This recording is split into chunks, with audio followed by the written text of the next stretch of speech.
Let's talk about energy work. Energy work is like a very this is one of my favorite practices actually. It's like when I was a kid, I was like, oh man, what if like you could do something like in Dragon Ball Z? We could like create energy balls or something like that, and like just. But sadly, in real life, it's not that way. Maybe if we were like our ancestors from centuries ago, who were a master of being mystics and the practice of energy workings and such, maybe they could actually do something like that. I mean, there's a lot of truth that's out there with entertainment, right? So it could be possible. I mean, you look at Doctor Strange, how this guy mastered his energy working skills, and what I my what I come to the conclusion is that when you fast, your ki, which is true though, your ki releases so much throughout your body, and not only that, what is the benefit of fasting? Like bringing more synchronicities and more synchronicities and vivid dreams, all that. It's just like your energy is released out there, and it's just making it more amazing to you, and you can also have a better experience of astral projection when you're fasting. I had a few, like I mentioned before, but I wasn't fasting during the time when those experiences happen. So things can be different for people, how things are approached, and everybody has a different experience. So energy work. It is important to have a healthy diet if you want your ki to flow to your body. Like, say, like, I mean, you don't have to like be vegan. You can still eat some healthy foods in there, but you could like still eat meat. I don't eat meat anymore, but I do feel more better. I feel lighter, not unless I eat like a lot of times in a day. But I'm trying to like get myself to just eat maybe at least once a day, or at least twice a day, because it is kind of like intermittent fasting. It's it gives it more longevity, and it makes it more easier to feed on energy. So when you eat healthy foods, your vibrations are raised higher, and you can obviously, like, when you ground your energy and you let it flow throughout your body, which is something that I naturally learned when I was a kid. And this is one of the things that Azazel would teach you if you work with Azazel. He would teach you like a lot of things on the mystics of like energy work and psychic gifts and manifesting, and Azazel has like a big responsibility as a daemon, and besides King Paimon and Belial, Halel, which may call Lucifer, and so on. So I had always loved to practice creating energy balls, and it's very simple. It's like one of the easiest things to do, like seeing auras, which I find. I remember, here's an experience that I had creating an energy ball when I programmed it to take away pain and heal, which you can do. And in other words, it's Reiki. It's Reiki when you use your energy for many limited things, not just for healing. So years ago, I had a friend who got into such a bad altercation that she got stabbed in the leg, and goddamn San Antonio's. So anyways, she was talking to me about it, and I was like, okay, like, did you call ambulance? And she did. They're on their way. I live far away, so she's in Texas, so I live on the northeast. So anyways, as you know, there's no time and space, so I was like, you know what, let me do something so to ease the pain at least until the paramedics get there. She already had her leg wrapped up. So I rubbed my hands together, I ground my energy, centered myself, and I feel that energy in my heart.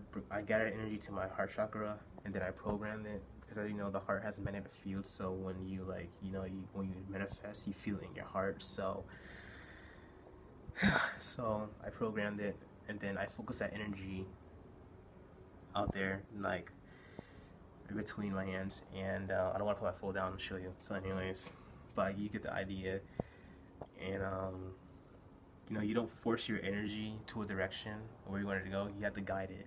It's like you have to automatically feel that it's already out there.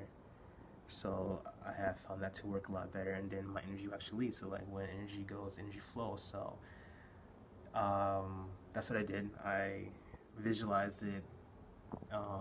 When you do that, you could literally see through your mind's eye. And if your third eye is open all the way, or your pineal gland is at least healthy, it doesn't really take much effort to see energy. It's like it's just there, and not many people can understand when you talk about like what you're seeing. So it gets to the point where you think that other people can actually see it too. So that's why some people would like be like, "What the hell are you talking about?" So I could see it so effortlessly without, you know, letting my eyes go unfocused to see it. So I programmed it to heal her, to ease the pain, and I spoke to it in the present tense as if it was already doing that, as I was visualizing that already happening for her. So I sent it out to her, and you know, I projected it, just throw it or whatever, or just, you know, you visualize it, go to somebody, whatever works for you. And moments later, you know, I asked her, you know, okay, so how do you feel now? She said,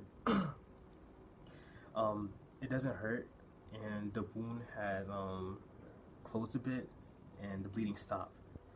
So I was very happy to know that, and excuse me, moments later, the paramedics showed up, and then, you know, went to the hospital. You know, she told me that she'll tell me what else happened later on, you know. So later that night, I did get a message from her, and, you know, she got stitches, etc.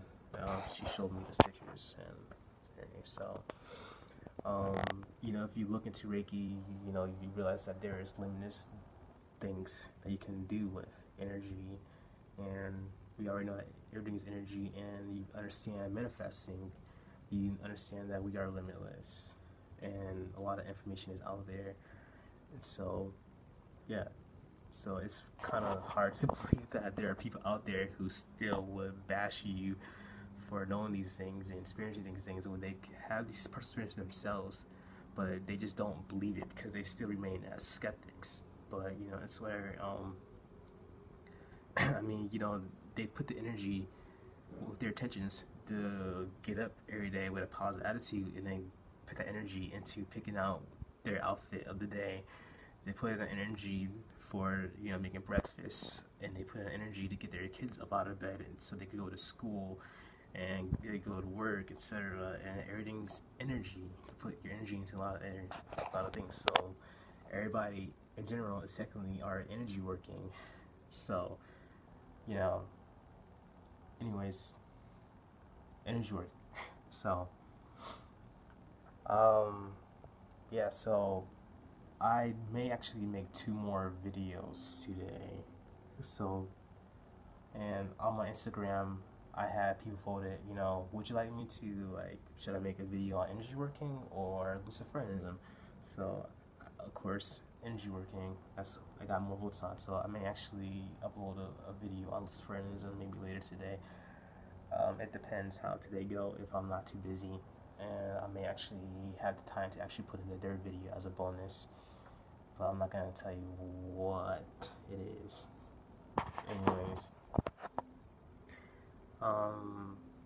but I'm pretty sure that you can imagine if you were to focus on other people's energy, and then if you feel a certain way, like in your heart chakra, and then you send that to somebody else, they'll start to feel that way, and that's like energy manipulation. Like, of course, people may not want to do it because it may seem like you're manipulating people in such a bad way, which people have the free will to use it whatever way they want, but I'm not encouraging you to, like, you know, use your abilities in such a bad way. Sometimes you will have to, for a good reason behind that, and Hindus understand that as dharma. You know, you would kill to save another life. So, you know, that's talking about killing, but that's just a good example of what dharma means. So, you know, that's my video for you on energy work, and I bet you have a lot of experience yourself. And if you want to talk more about it, you can email me, and I could even get some pointers on like what you can do with energy working and how to work that. There's so many different labels: witch, Reiki, Master, Strigoi V, which they'll call a vampire in the vampire community who practices witchcraft or energy working, which is very rare to even hear, unless you read one of Father Sebastian's books, like Vampire Magic, which is one of my favorite books, or Sorceress, Alchemist, where there's so many labels, different ways how you practice, all the same. So anyways, you can check the description to my links, and also my social medias, and I'll see you later.